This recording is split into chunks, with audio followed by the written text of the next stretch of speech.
High বন্ধুরা, তোমরা সবাই কেমন আছো? আশা করি তোমরা সবাই ভালো আছো। আজকে তোমাদের জন্য একটা নতুন গল্প নিয়ে এসেছি। গল্পের নাম হচ্ছে নিশিতি রাতের কান্না। চলো গল্পটা শুরু করি।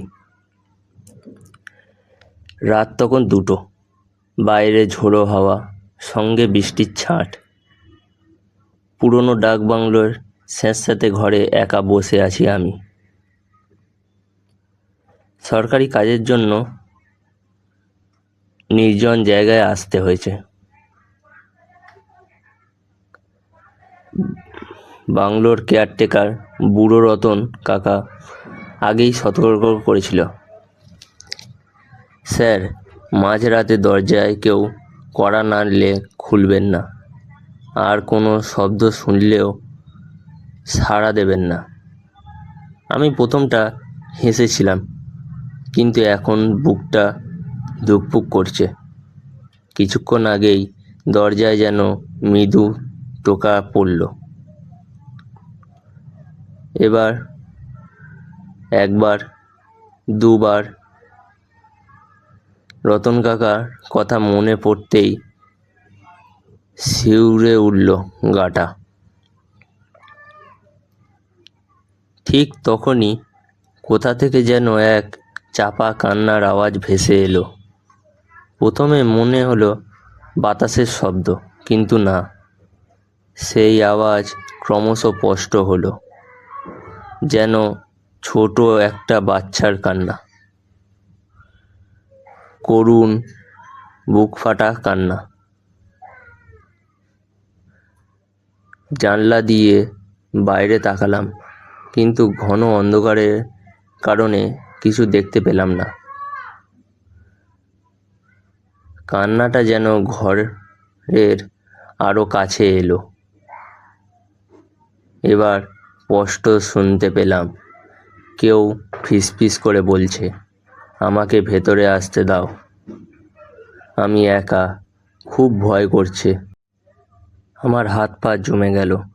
চোখ বন্ধ করে ভাবলাম হয়তো মনের ভুল, কিন্তু পর মুহূর্তেই ঘরের মধ্যে একটা মিষ্টি গন্ধ পেলাম, যা পচা ফুলের মতো।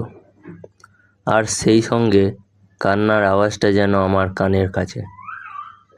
ভয়ে চোখ খুলে দেখলাম দরজার ঠিক সামনে মেঝেতে জলের মতো কিছু একটা গড়িয়ে আসছে, কিন্তু সেটা তরল নয়। এরকম আবছা সাদা ধোঁয়া। ধোঁয়াটা ধীরে ধীরে এক অস্পষ্ট শিশুর আকৃতি নিল, যার চোখ দুটো কালো গর্তের মতো।